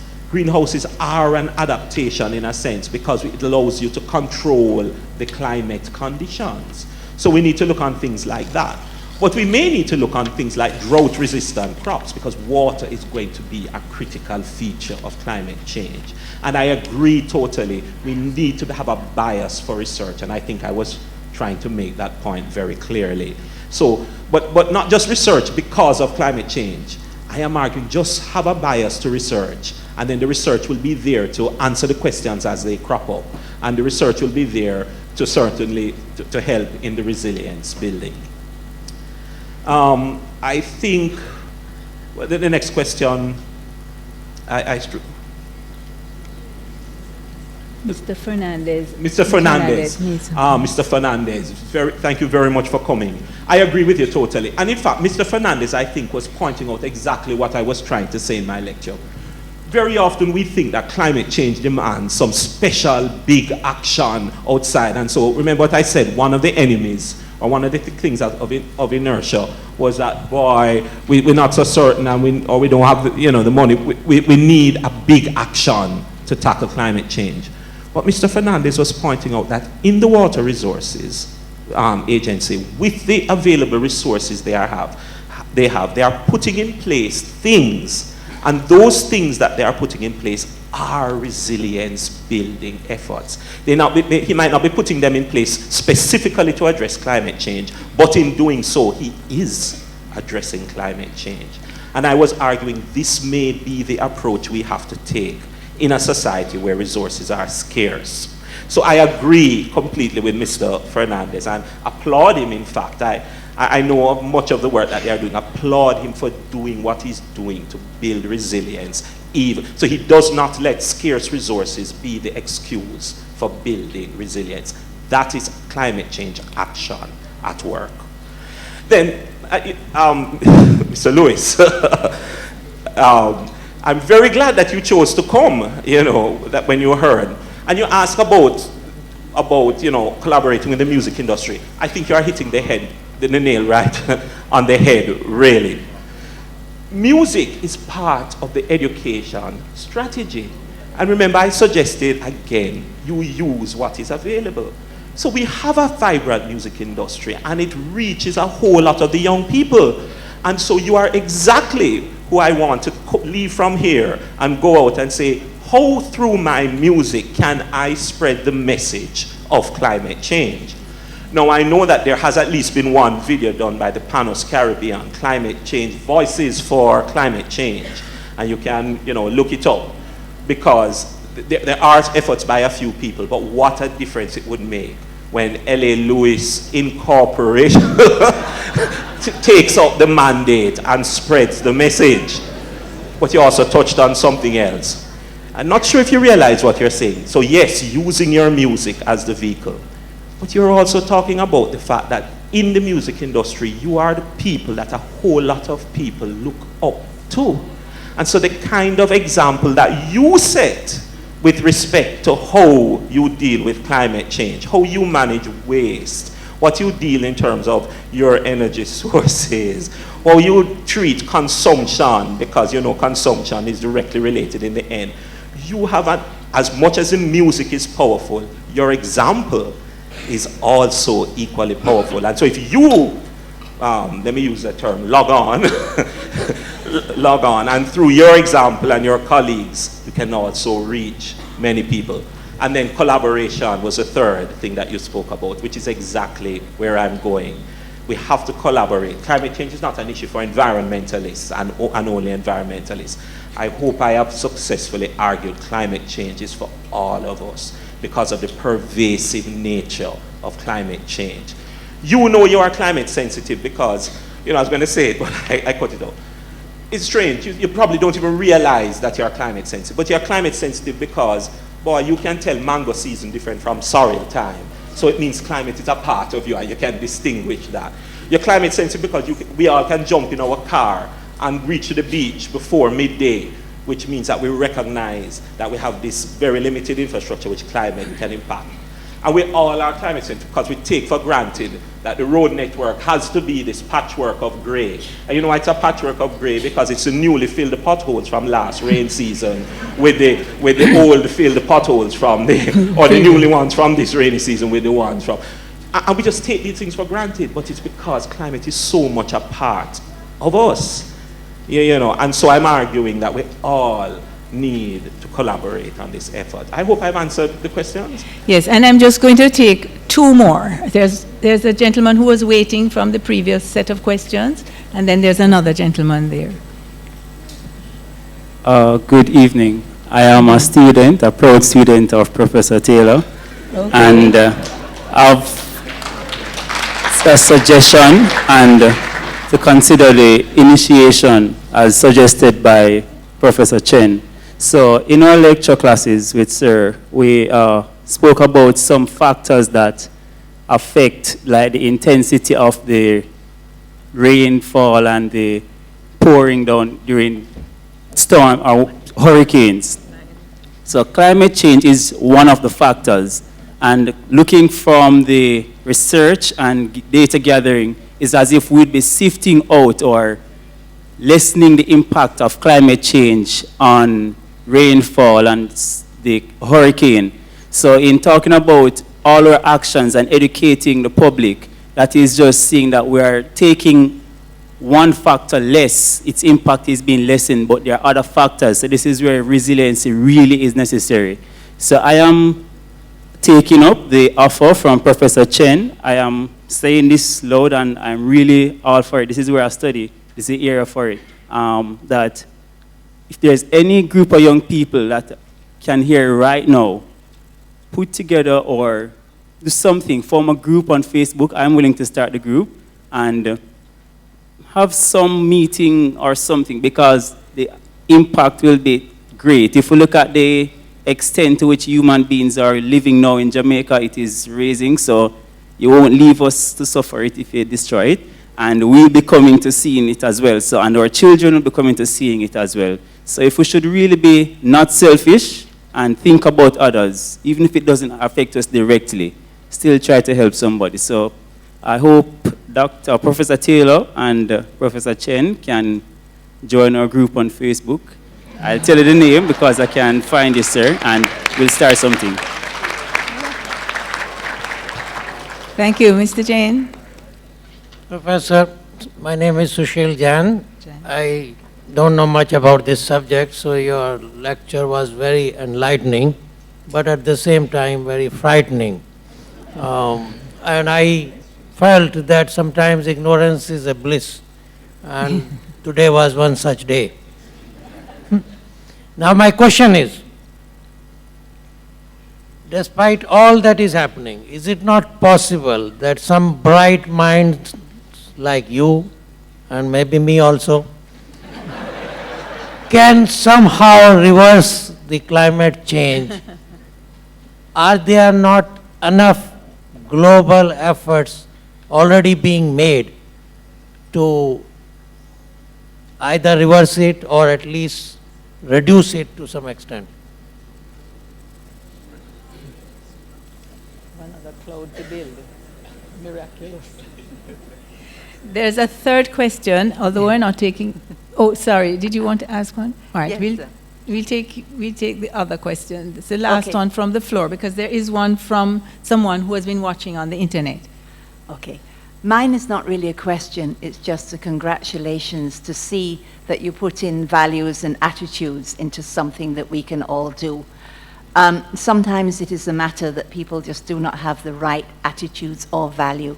I hear people who can afford large cars saying that they have the money, they can afford the gasoline, and it doesn't really matter because they can afford it. They're paying for it, and no one has any right to tell them what they can drive and how much gasoline they use. Now, this is where we need to make changes in attitude and let people see that our individual things that we do have a big effect on the environment. And we are also being influenced by other countries and places where things are happening and changes are being made. I was horrified last month to see that the CEO of Nestle, one of the largest companies in the world that we sponsor greatly through Nestle, Maggi, and all of those companies, had said that water should be treated like a commodity. It's a commodity, he said, just like food, and people should have to pay for their water and buy it from companies. So we have to be aware of the attitudes and values and how this is influencing what we ourselves can do to make a change. Thank you. Thank you, Dr. Salter. One of our member of our audience on the internet has asked, the government agencies and other organizations should be aware of these variables about the climate. Are they? How can we make them aware of these risks? I think it's the question that has been asked before. All right, that's the last question, but I'm just going to ask Professor Taylor to respond. Thank you very much. Well, I don't know if there are very many, but I'm grateful to see my students take the time out to come. And I'm glad that he has done so. And what is heartening is to see that he's inspired to start something. And I encourage you that when he puts out the Facebook page, please, I think we should all make sure that we like that page or join on the Facebook page. And I think, again, going back, with the hope is that having come here, we are inspired, everybody from individual right up to do something. I agree with the second comment that sometimes when you think about climate change, it is very frightening. And boy, I wish I could sugarcoat it and tell you in another way that, when you look to the future. But notice what I was trying to argue, that in the face of inaction, all right, it becomes worse. But I'm suggesting that there are things that can be done. And there are certainly things that we need to do, and I think I've tried to lay out a whole roadmap, all right, to deal with the impacts of climate change. Can we reduce climate change? Right now we don't have the capacity, but I'm not disputing that bright and brilliant minds may come up with something in the future. We have committed ourselves to a certain level of climate change right now. So even if we're able to stop emitting altogether, we still have enough greenhouse gases in the atmosphere that we're going to have to deal with climate change. And so we need those bright minds now to come up with the strategies and ways and things to deal with adaptation and mitigation. And so I'm again arguing we must create the environment that when they do come up with the solutions, we are ready and waiting to capitalize on them. And if we create that kind of environment, we're building resilience. So resilience doesn't mean you have to go and build a wall to protect you from the sea. Resilience is just creating the environment for the bright minds to deal with solutions to climate change. Thank you. I don't think there's anything really to say that. Just to say that, yes, values and attitudes, I think I have tried to lay out, are critical and key. And promoting values and attitudes are a resilience-building effort for the reasons I had given. And the government agencies, I don't want to give the impression that our government is not doing anything. In fact, I was suggesting that there is clear recognition that climate change is a problem. And in fact, we have good agencies right here in Jamaica that are tackling it through a number of projects. So I can think of the Adaptation and Disaster Risk Reduction project that looked on reforestation and it looked on climate education. And there are a number of those kinds of good projects being run by good agencies. I am merely suggesting that perhaps sometimes, however, we say that agency must deal with climate change and it's not the domain of those agencies. And I'm suggesting that, you know, it really needs to be across sectors. But we do have some very good things going on. And Prof. Chen has asked for concerned citizens to make their voices heard. So here's a challenge, I think, to the GraceKennedy Foundation. You have a 5K, if I'm not mistaken. I wonder if maybe the 5K in 2015 could focus on climate change. So there's a lot of people who follow these 5K, so there's an opportunity for education. The shirts of the runners to have the message of climate change, and the banners, etc., to have the message. And we deal with the plastic bottles for water and come up with making sure that those bottles end up in recycling. There's a whole lot that even just taking that activity could make a big impact in the message. So maybe just a challenge there. Thank you very much, Professor Taylor. Please let us give him a hand.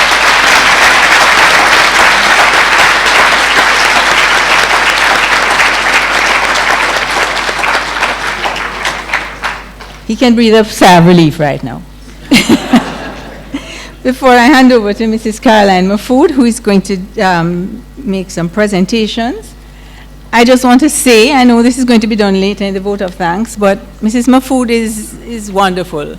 She has done so much in terms of organizing and staging the lecture that I just want to say publicly. She and her team deserve all appreciation. Thank you.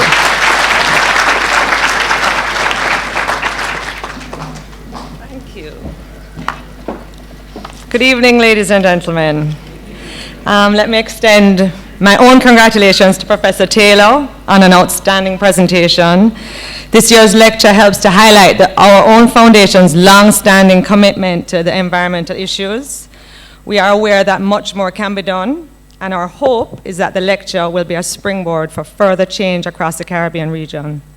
And we actually have a recycling program already implemented in the company, and we want to expand it as much as possible over the next couple of years. In fact, at Champs, we'll be pushing recycling this year. So, by now, those of you in the audience would have received your hard copy of the lecture book. For persons watching the live stream, please note that the e-book will be available online at GraceKennedy.com, and that the lecture presentation can be viewed on our YouTube page, and that copies of the lecture book will be distributed to libraries across the island. I'd like to invite Mr. Don Webby to come forward, the Group CEO of GraceKennedy, to make the following presentations. I'd like to invite Ms. Karen Barton, who is the Director General of the Jamaica Library Service, and Mr. Nicholas Graham, the Director of User Services for the National Library of Jamaica, to come forward to receive copies of the lecture book on behalf of their organizations. And I hope they're here. Okay, Mr. Webby, don't worry. No, I have more for you. We'll keep going. We'll send the books to them. But we'd also like to use this opportunity to publicly demonstrate our appreciation. Oh, thank you, sir. Come forward. Mr. Webby. So this is Mr. Nicholas Graham, who is the Director of User Services at the National Library of Jamaica.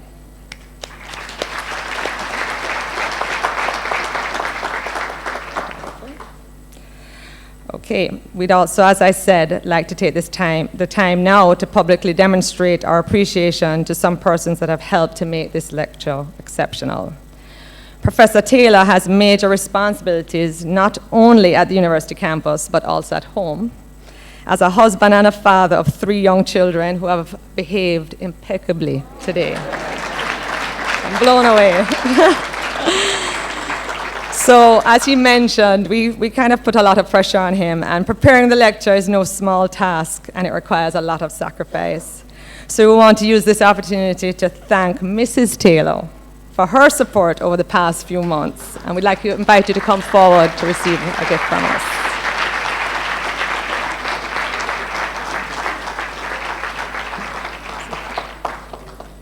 Crystal? Photographer.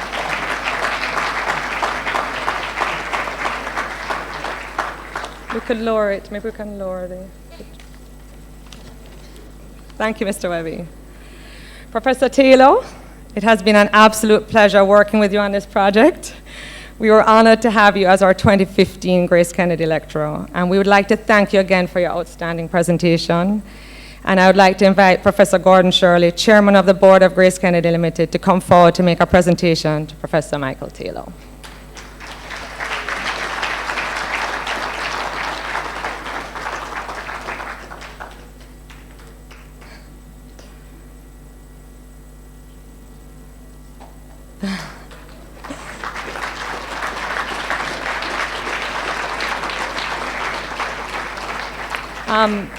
In 1992, we had another Taylor, as you heard earlier, present a Grace Kennedy lecture.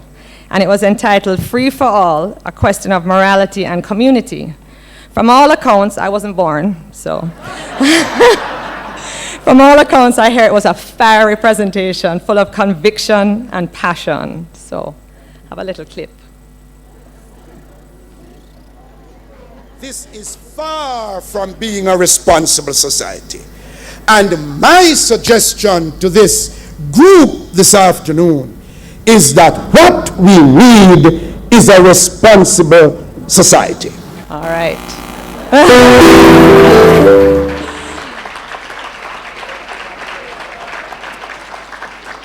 Reverend Dr. Burchell Taylor, 2 years ago, we asked Dr. Anna Perkins to continue the theme of morality. And unfortunately, you were unable to attend that presentation. So it's been 23 years since your lecture, but I think it's absolutely fitting that we recognize you and honor you at this, your son's lecture, when I know you must be so proud of him. So I'd like you to come forward, and I'd like to invite several persons. Professor Gordon Shirley will make the presentation, but Mr. Don Webby and Professor Lirani and Michael to come forward and make this presentation.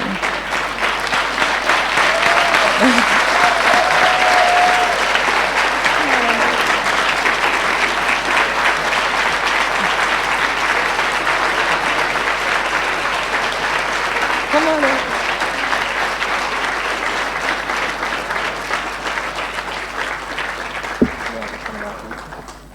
Just a minute for the photograph.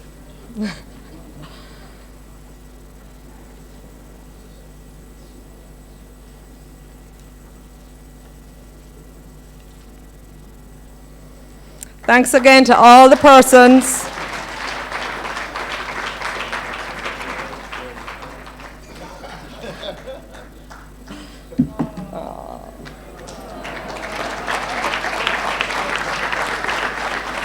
Thanks again to all the persons that made this a great success, and I hope to see you all here next year. Thank you.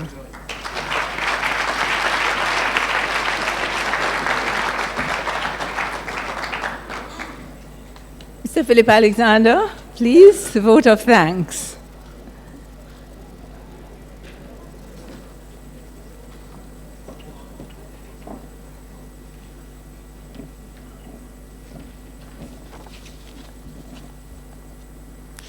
Good evening, ladies and gentlemen. Ban Ki-moon, the Secretary General of the United Nations, is quoted as saying, "Saving our planet, lifting people out of poverty, advancing economic growth, these are one and the same fight. We must connect the dots between climate change, water scarcity, energy shortages, global health, and food security. Solutions to one problem must be solutions to all." I think we heard that already today in the lecture. Over the past few months, President Obama has repeatedly emphasized the dangers associated with global warming. In his State of the Union address in January, he said that no challenge poses a greater threat to future generations than climate change. In a recent security document, the President called climate change an urgent and growing threat. This evening's lecture has opened our eyes to this fact, and I think very clearly.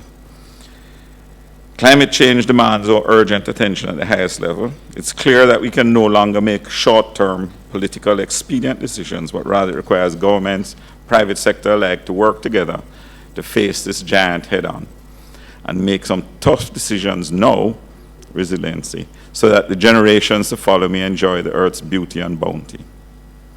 The GraceKennedy Foundation has a number of people to thank for their invaluable assistance in staging yet another successful lecture.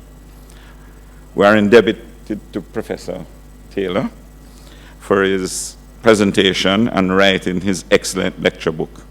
Thank you for your outstanding scholarship and professionalism during this entire process. We have no doubt that the lecture will become an important resource for students at both the high school and university levels, as well as for the wider public. And I think the feeling is that the wider public has to get involved. Professor, thank you very much. And to the professor's family, thank you also very much for lending him and giving him the time to produce this excellent lecture. As you all know, the intention of our lecture series is to stimulate national debate, and this is facilitated by the distribution of printed copies to schools and libraries across the island. We have to thank the team that has worked exceedingly hard in production of this book.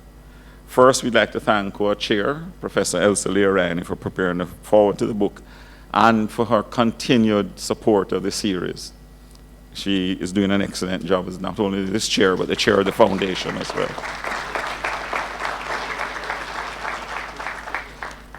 To Mrs. Charmaine Mackenzie, our editor, who worked tirelessly to ensure that the book was produced in time for the lecture. Mr. Dale Beckford, our graphic artist, who designed our very attractive book cover. And to Mr. Richard Schofield of Phoenix Printers for ensuring that we produced a quality publication. Putting on a function like this requires a lot of hard work, creativity, and meticulous planning. We thank the organizations and individuals who have made this evening possible. Ms. Annette McDonough, our public relations consultant. Mrs. Carol Gray of Hip Top Tents for the wonderful ambience she has created.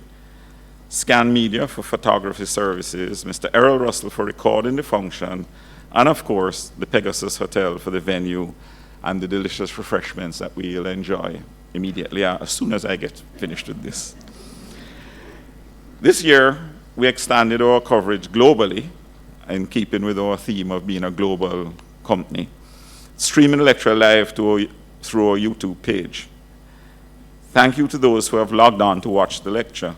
This would not have been possible without the support of Mr. Mark Wyatt and the team from Visual Tech Solutions Limited, who also provided the audiovisual support for today's lecture.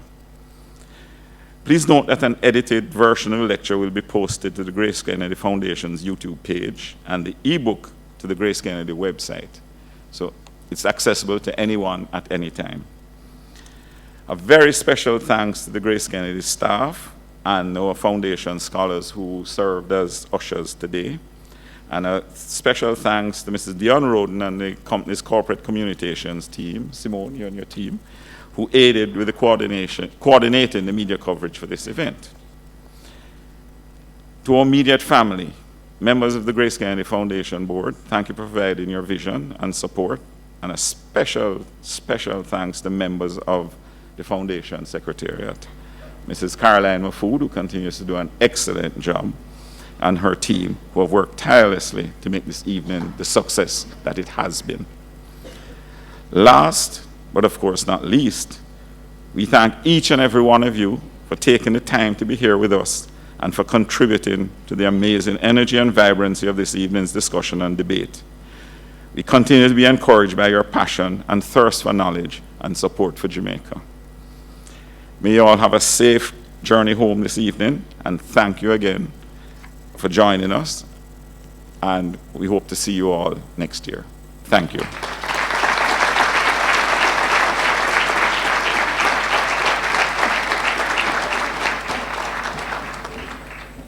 Your program says closing remarks, but my closing remarks are just join us outside for some refreshment and travel safely home. God go with you.